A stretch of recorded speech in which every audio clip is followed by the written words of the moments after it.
Setiap pertemuan pasti ada perpisahan. Setiap awal pasti ada akhirnya. Dan setiap permulaan kisah pasti ada penutupnya. Rasulullah SAW diberikan tugas oleh Allah Subhanahu wa Ta'ala sebagai perantara hidayah untuk umat-umatnya agar mereka menyembah Allah Subhanahu wa Ta'ala. Dan begitu selesai tugas itu, tentu Rasul akan kembali lagi kepada Allah Subhanahu wa Ta'ala. Dalam sebuah haji wada yang diikuti oleh sekitar 100.000 bahkan lebih dari orang-orang muslim, Rasulullah SAW di tahun 10 Hijriah itu menyampaikan khutbah demi khutbahnya. Dan suatu ketika Rasul bertanya kepada sahabat-sahabatnya, "Kalau kalian kelak ditanya oleh Allah tentang aku, maka apa jawaban kalian?" Sahabat Nabi menjawab, "Wahai Rasul, engkau adalah orang yang telah memberikan risalah, amanah dan senantiasa menasihati kami." Maka Rasul katakan, "Wahai Allah, saksikan wahai Allah, saksikan wahai Allah, saksikan wahai Allah." Begitu kata Rasulullah SAW. Tahun terus berganti. Di tanggal atau di tahun 11 Hijriah, Rasulullah SAW menderita sakit panas. Sakit akibat diracuni oleh orang Yahudi, seorang wanita Yahudi di tahun 7 Hijriah pada saat perang Khaybar. Seorang wanita tersebut menaburkan racun di daging yang dimakan oleh Rasulullah. Dan dampak dari racun tersebut mulai terasa di tahun 11 Hijriah. Rasulullah SAW dalam keadaan sakit, kemudian pergi ke pemakaman Baqi dan mendoakan seluruh para syuhada yang berada di Baqi. Rasul katakan, sesungguhnya aku pun akan menyusul kalian. Pada saat itu Rasulullah SAW meminta izin kepada istri-istrinya untuk beristirahat di rumah Aisyah, istri yang sangat dicintai oleh Rasulullah SAW. Dalam keadaan sakit, suatu ketika Rasul dipapah oleh Fadl bin Abbas dan Ali bin Abi Thalib untuk datang ke masjid, untuk datang ke mimbar dan berkhutbah di depan seluruh sahabat-sahabatnya.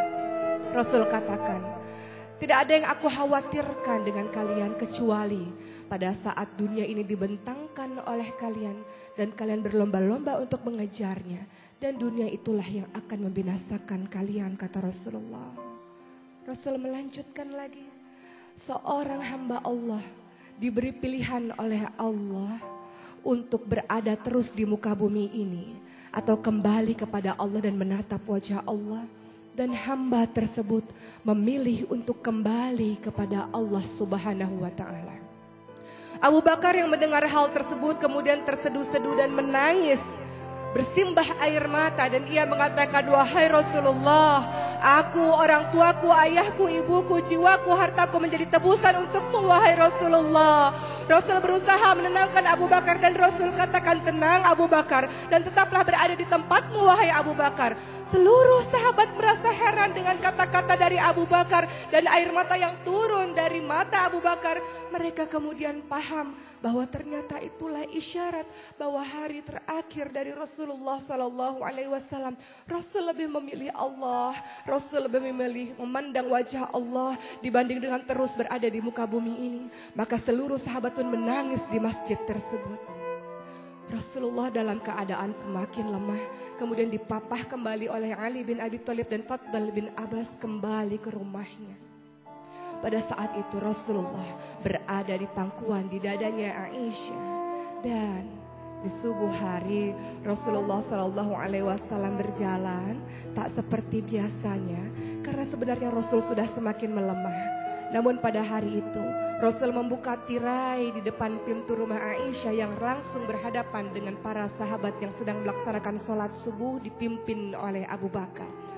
Hampir dan nyaris saja seluruh sahabat membatalkan sholat tersebut karena menurut mereka, lihat Rasul sudah sembuh, Rasul sudah segar, Rasul bisa kembali menjadi imam sholat kita, menjadi pemimpin kita. Hampir saja mereka membatalkan sholat tersebut, namun Rasul kembali memberi isyarat untuk tetap melanjutkan sholat itu. Dan mereka mengira senyuman yang dilakukan oleh Rasulullah adalah tanda bahwa Rasul akan kembali kepada mereka. Namun tidak, kenyataannya Rasul kembali ke dada, ke pelukan dari Aisyah, istri yang dicintainya. Dan pada saat itu Fatimah datang ke rumah Aisyah. Dan Fatimah biasanya disambut oleh Rasul. Rasul berdiri biasanya. Rasul mencium Aisyah, Fatimah biasanya. Namun apa yang terjadi pada saat itu? Rasulullah SAW dalam keadaan lemah dan tak sanggup untuk menyambut kedatangan Fatimah.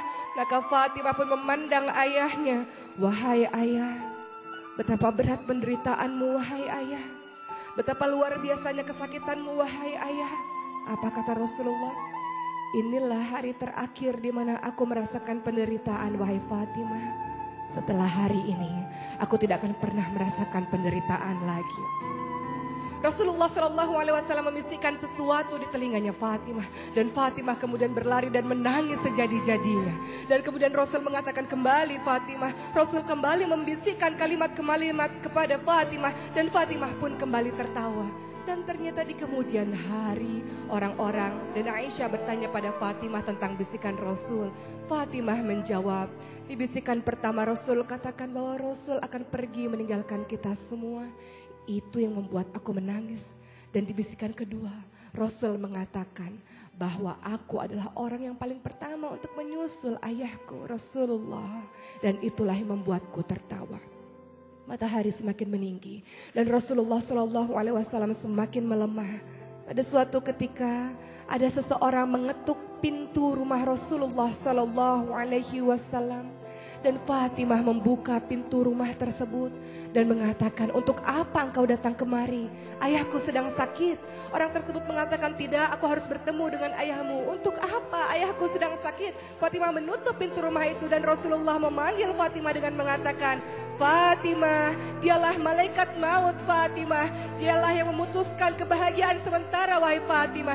Dia yang akan bertemu denganku wahai Fatimah. Inilah hari terakhirku wahai Fatimah. Dan Fatimah tidak lagi mampu membendung air matanya. Ia paham bahwa ini adalah detik-detik wafatnya Rasulullah SAW. Dalam keadaan lemah, malaikat maut menjumpai Rasulullah SAW. Rasul bertanya di mana malaikat Jibril, dan malaikat Jibril pun datang menjumpai Rasulullah. Rasul bertanya, apa hakku di hadapan Allah Subhanahu wa Ta'ala, wahai malaikat Jibril? Malaikat Jibril menjawab bahwa Allah Subhanahu wa Ta'ala telah menantimu di surga, bahwa seluruh malaikat-malaikat telah menantimu di pintu-pintu langit untuk menyambut kedatangan ruhmu wahai kekasih Allah. Dan apa yang dilakukan Rasulullah? Rasul tidak tersenyum. Malaikat Jibril berkata, kenapa kau tidak tersenyum? Aku memikirkan umatku wahai malaikat Jibril. Bagaimana dengan umatku sepeninggalanku? Malaikat Jibril mengatakan, aku pernah mendengarkan Allah berfirman, tidak akan masuk surga kecuali orang-orangmu, umat-umatmu yang masuk surga terlebih dahulu. Maka perlahan-lahan ditariklah ruh dari Rasulullah SAW dan Rasul mengatakan, betapa dahsyat rasa sakit ini wahai malaikat, betapa dahsyat rasa sakaratul maut ini. Kalau engkau mau wahai Allah, timpakan rasa sakit seluruh umatku terhadapku wahai Allah. Rasulullah SAW memikirkan bagaimana rasa sakit sakaratul maut umatnya, dan kemudian Rasulullah SAW pun semakin menderita sakit yang sangat parah, seperti dicacah oleh pedang rasa sakaratul maut tersebut. Dan apa yang dilakukan oleh Rasulullah? Rasul mengatakan ingin kembali kepada Allah. Tangannya kemudian ditunjukkan ke atas. La ilaha illallah, la ilaha illallah. Dan itulah akhir hidup dari Rasulullah SAW. Aisyah bingung, Aisyah merasa bersedih. Kemudian ia berlari di depan pintu rumahnya dan mengatakan, Rasulullah telah wafat. Rasulullah hari ini telah meninggalkan kita semua. Seluruh penduduk Madinah kemudian merasakan Madinah seolah-olah gelap. Dan mereka kemudian di antara mereka ada yang pingsan, di antara mereka ada yang bersimbah air mata. Dan apa yang dikatakan oleh Umar bin Khattab, tidak, Rasulullah tidak meninggal, Rasulullah tidak wafat. Rasulullah hanya seperti Nabi Musa alaihissalam yang datang kepada Allah dan kemudian kembali terhadap kita. Rasul tidak meninggalkan kita, kata Umar bin Khattab. Umar bin Khattab mengambil pedangnya dan kemudian mengatakan, siapapun yang mengatakan Rasulullah wafat, siapapun yang mengatakan Rasulullah mati, maka akan aku penggal kepalanya. Begitu kata Umar. Abu Bakar menenangkan Umar dan mengatakan, Umar duduklah, tenanglah Umar, tenanglah Umar. Namun Umar tidak mau mendengarkan kalimat dari Abu Bakar. Siapapun yang mengatakan Rasul wafat, aku penggal kepalanya, kata Umar. Umar tidak mampu menahan rasa kesedihan yang luar biasa.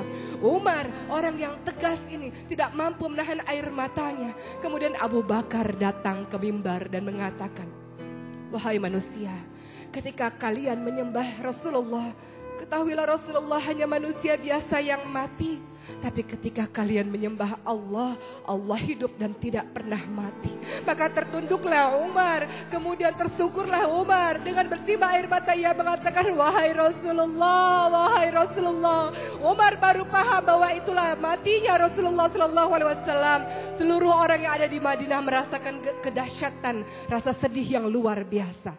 Dan ketika Rasulullah SAW dikuburkan, Fatimah mengatakan kepada Anas bin Malik, tega engkau wahai Anas bin Malik, engkau menguburkan Rasulullah, engkau menaburkan debu dan tanah di wajah suci Rasulullah, tega engkau berlaku seperti itu wahai Anas, kata Fatimah. Apa kata Anas? Kami terpaksa melakukannya wahai Fatimah. Hari itu menjadi hari kesedihan yang luar biasa bagi seluruh penduduk Madinah. Hari itu menjadi hari yang luar biasa, kesedihan yang tak tiada terbendung. Semua orang menangis pun Bilal bin Rabah yang tidak mampu untuk membendung air matanya ketika mengumandangkan azan.